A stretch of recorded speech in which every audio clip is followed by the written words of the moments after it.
Слива Рудику. Свяжись с ним, он там на этой спереди, скажи там, что пьяный, ему это все надо, он же там стоит. Скажи, что Пускай всех, местных вяжет там, или знает, что делать с ними, блядь. кто на машинах, всех в На расстрел. машины расстреливайте все местных, знаете, я бы лучше завалил. Скажи там пидоров, в Там рубашке на в рубашке на велосипеде какой-то есть. Да, координаты наши В общем, спали. надо всех скрутить, связать, пытать. La grabación que acabas de ver expone la brutal realidad de la ocupación rusa en Ucrania.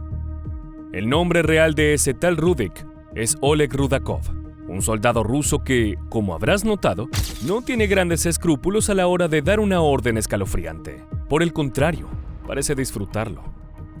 Desde el inicio de la ocupación, las fuerzas rusas han desatado un infierno de martirios, secuestros y crímenes de guerra contra la inocente población civil.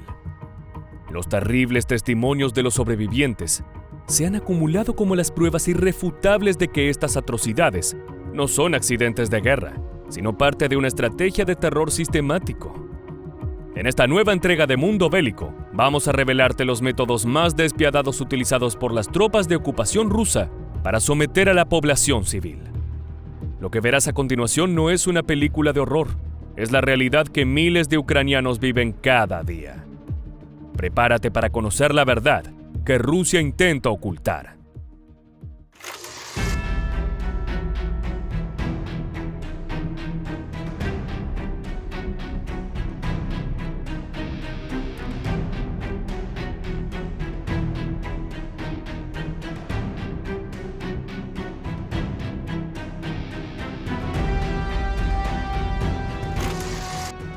Desde el 24 de febrero de 2022, la invasión rusa marcó el inicio de uno de los conflictos más brutales de la era moderna.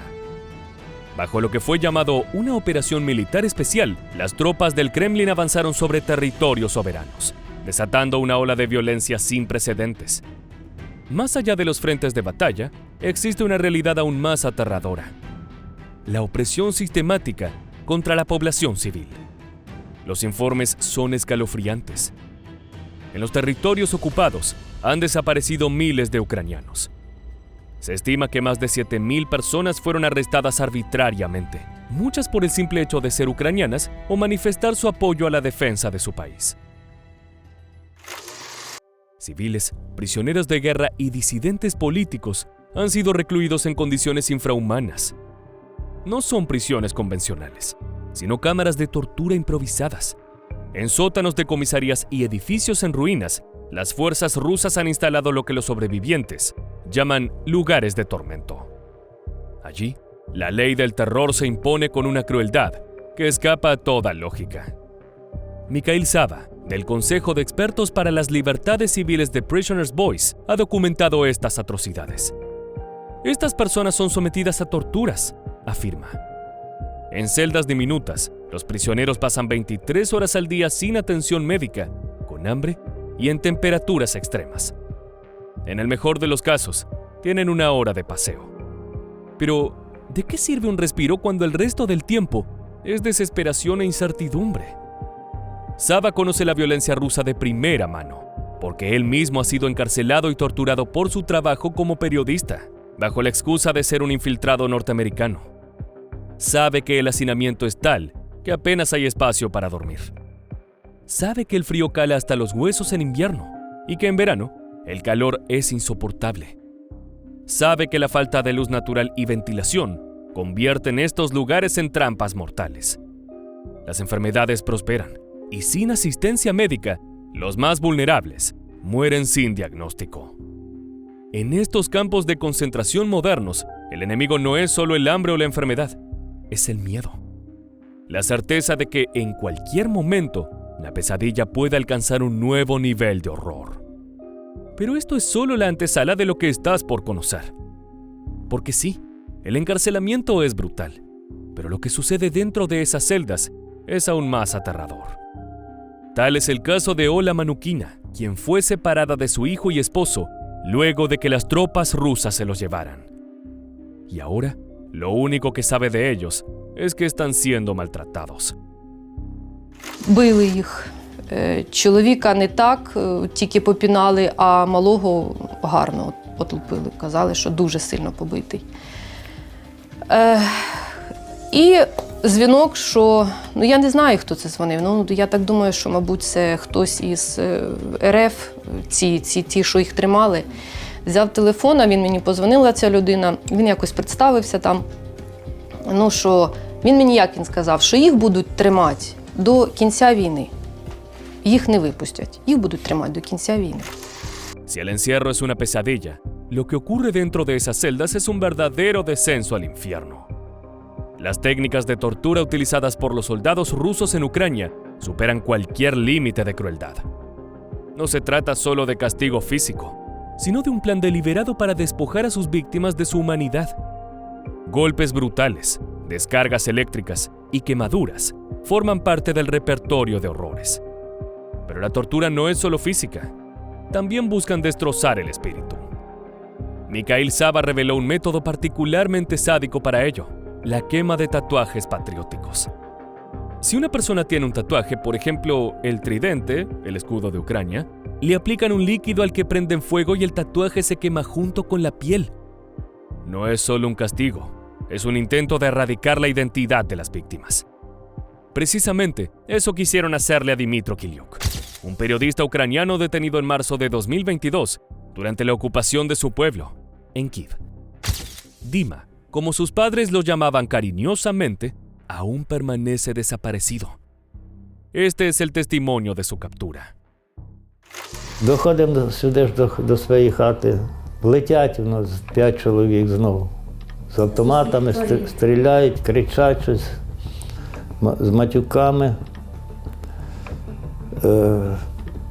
Поставали ми, вони окружили нас, покидали на землю, обшукали, з Діму заставили, щоб роздівався, щоб тату шукали, чи що вони там.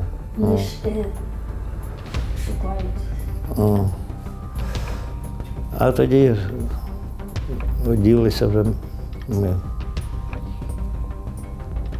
Вставайте. Його за руку, я за Діму, а куртки на голову накидали, щоб не поволокли нас. І почалось. Я ще впав, кричить, матюкає, тягне мене.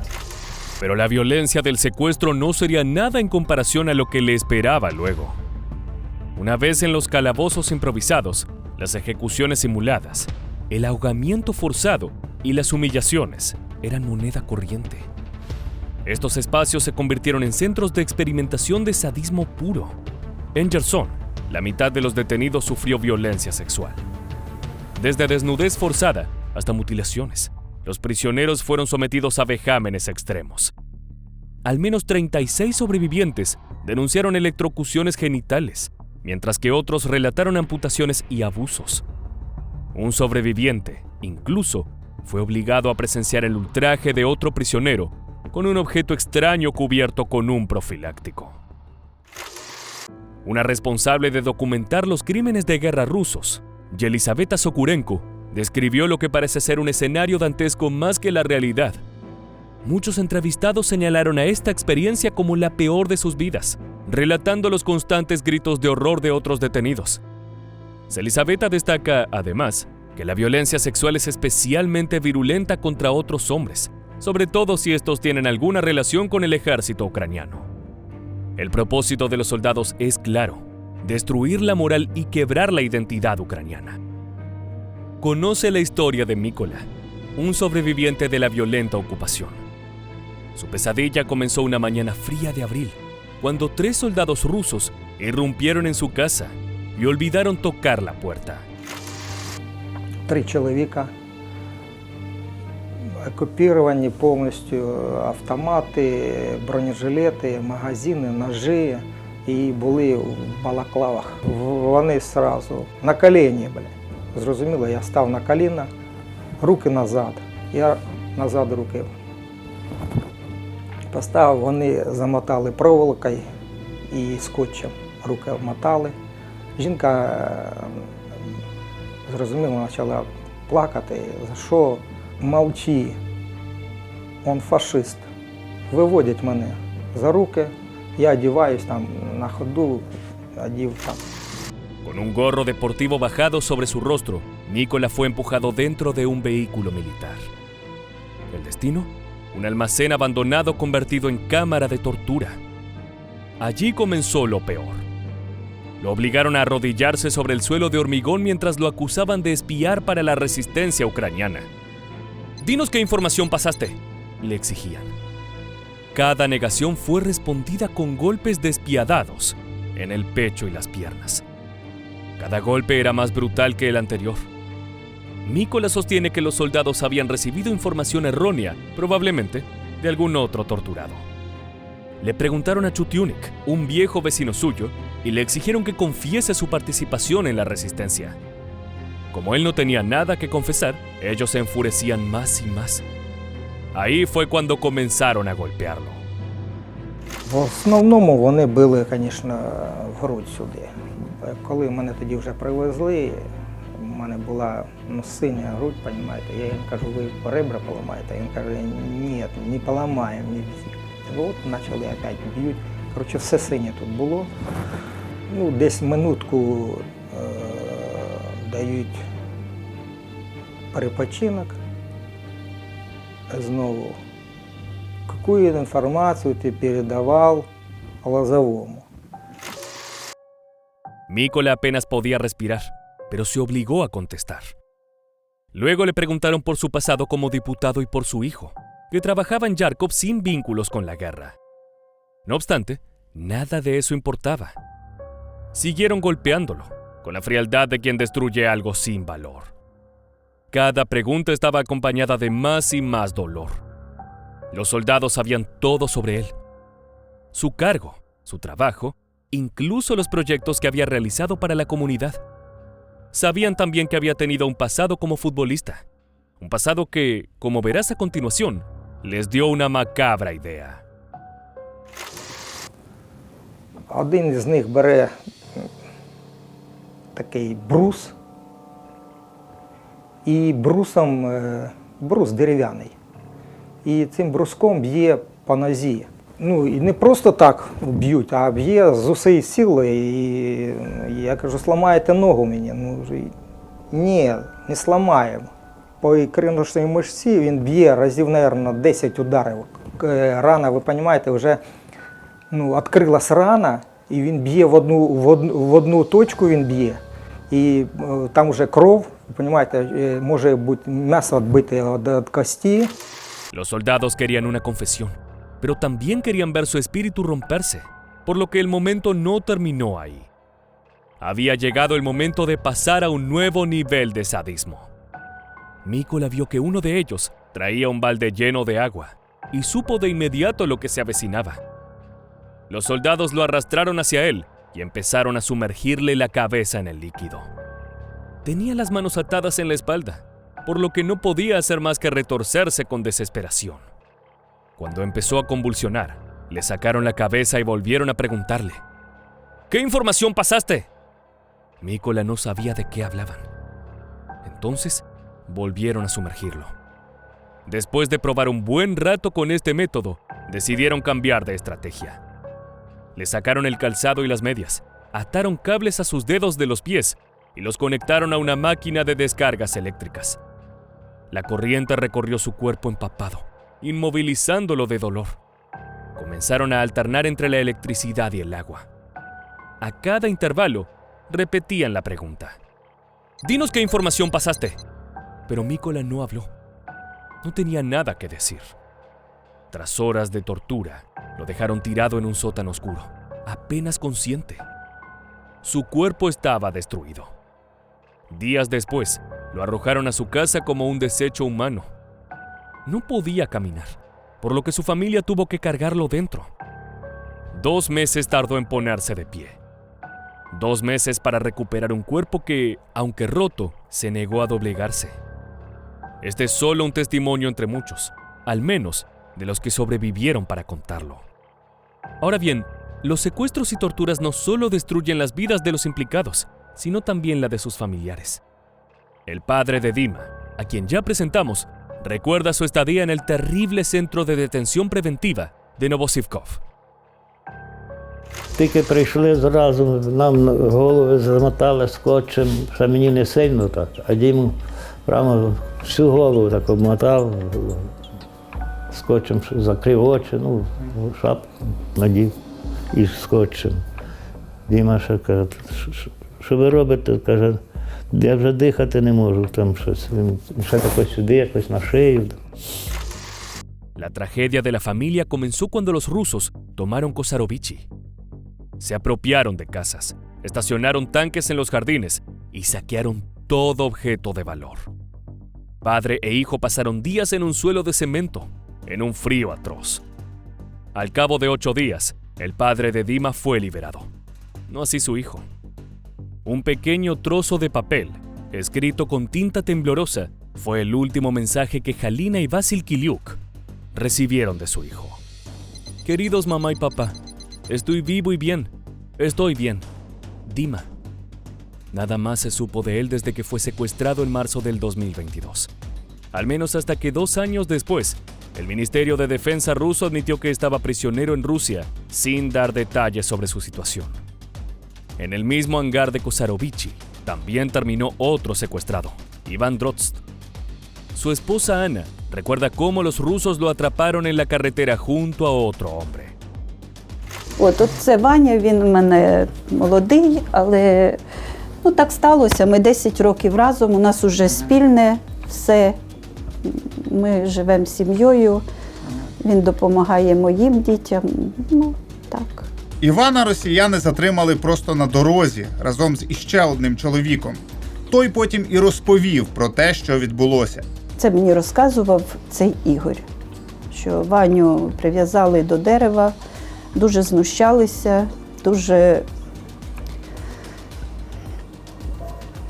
на морозі 10 градусів він простояв 2 ночі і 3 дні виходить. Потім почав проситися, що він вже не може. Його потім кинули в ангар в Козаровичах, там ангар був, пилорама якась, все. Estos son solo 2 nombres entre miles. 2 vidas arrancadas de sus familias por un régimen que no conoce la piedad. Pero detrás de cada prisionero, detrás de cada familia, hay una historia de resistencia silenciada. En las cárceles clandestinas rusas, se calcula que alrededor de 37.000 ucranianos han desaparecido sin dejar rastro. Se trata de civiles, niños y militares que fueron arrancados de sus hogares y trasladados a centros de detención en el interior de Rusia, donde son encerrados junto a criminales comunes y prisioneros de guerra. Según Mikhail Saba, estas personas no son prisioneros de guerra, pero están encarceladas indefinidamente. El objetivo es fulminar cualquier oposición, por eso Rusia persigue y etiqueta a sus víctimas como terroristas, aunque no tenga pruebas de ellos. La razón de la detención puede ser tan simple como escuchar música ucraniana, haber donado al ejército o incluso tener una foto con la bandera nacional. Periodistas, voluntarios y profesores se encuentran entre los más perseguidos. Más allá de los horrores de la guerra, el secuestro y tortura de civiles rompe todos los límites de la normativa bélica y constituye una clara transgresión a los derechos humanos. Así lo explica el periodista especializado en el conflicto, Danilo Mokry. Цивільних під час війни захищає так звана 4-та Женевська конвенція про захист жертв війни, яка так і називається – Конвенція про захист цивільного населення. І подібні викрадення мирних жителів, захоплення їх в заручники і так далі прямо цією конвенцією заборонені. На цьому наголошують і в Центрі громадянських свобод, українській громадській організації, яку торік відзначили Нобелівською премією миру. Там кажуть, захоплення цивільних було системним. Como te podrás imaginar, si las técnicas de interrogatorio son inhumanas para soldados y profesionales de la guerra, mucho más lo son contra civiles sin ningún tipo de preparación. Para evitar confesar una culpa inexistente, llegué a la conclusión de que ya había muerto en mi celda, confesó Saba, quien logró escapar en su momento. Pero muchos no tienen la misma suerte. La presión es tan terrible que muchos terminan cediendo al martirio. Mientras el Servicio Federal de Seguridad ruso orquesta los arrestos, los detenidos quedan atrapados en un limbo sin derecho a juicio ni contacto con sus familias. Son fantasmas en un sistema que los condena al olvido. las atrocidades cometidas por las fuerzas rusas en Ucrania han desatado una ola de denuncias por parte de organismos internacionales. Según la Organización Mundial contra la Tortura, OMCT, las detenciones arbitrarias, torturas y desapariciones forzadas no son incidentes aislados, sino una política deliberada que podría constituir crímenes de lesa humanidad. Las pruebas son innegables. La Convención de Ginebra prohíbe explícitamente estas prácticas, pero Rusia sigue adelante con su estrategia de represión. Wayne Jordash, abogado de Global Rights Compliance, advierte que las tácticas de tortura y violencia sexual en Jersón sugieren que el plan de Putin para extinguir la identidad ucraniana incluye delitos que evocan el genocidio. Algo similar sostiene Natalia Ящук, representante del Centro para Libertades Civiles. Це в основному були люди, які мали певний авторитет в своєму населеному пункті, були лідерами думок, або волонтерили, або допомагали просто за своєї ініціативи цивільному населенню вижити в тих умовах, в яких вони опинилися, фактично в окупації. Саме ось цей воєнний злочин дає нам зрозуміти, що фактично російські війська прийшли сюди не завоювати цю територію, а знищити українську націю в цілому. Я б говорила про геноцид. Frustradas por la impunidad, las familias de los detenidos han formado la organización Civiles en Cautiverio, con el fin de exigir justicia y visibilizar la tragedia. A pesar de todo, la impunidad persiste. Los convenios de Ginebra dicen que ningún bando puede detener civiles. Pero Rusia lo hizo, y lo sigue haciendo, concluye Lubinets. Le toca a la comunidad internacional luchar por detener estas atrocidades. Pero el régimen ruso, como sostiene Ящук, sigue desafiando toda norma de humanidad. Росія слабка у визнанні своїх помилок. Вони слабкі в тому розумінні, що вони не можуть визнати, що цих людей вони незаконно викрали фактично з місця їх проживання і перебування. А тим паче вони слабкі в рішенні повернути цих людей, як цього потребує міжнародне гуманітарне право. A lo largo de esta entrega, hemos recorrido la pesadilla de miles de ucranianos sometidos a torturas, desapariciones y violencia sistemática bajo la ocupación rusa. Los testimonios desgarradores y las denuncias de organismos internacionales pintan un cuadro devastador de crímenes de guerra y posible genocidio. Sin embargo, Rusia sigue negando todas las acusaciones. El mundo observa, pero las respuestas son insuficientes. Las familias esperan el regreso de sus seres queridos, mientras los responsables de estos crímenes continúan actuando con impunidad. Pero la verdad no puede ser silenciada. La memoria de las víctimas sigue viva. Y cada testimonio es una prueba irrefutable de lo que Rusia quiere ocultar. Llegamos así al final de esta entrega.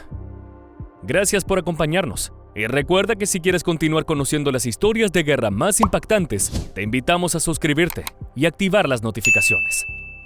Por el momento, nos despedimos hasta la próxima entrega de Mundo Bélico.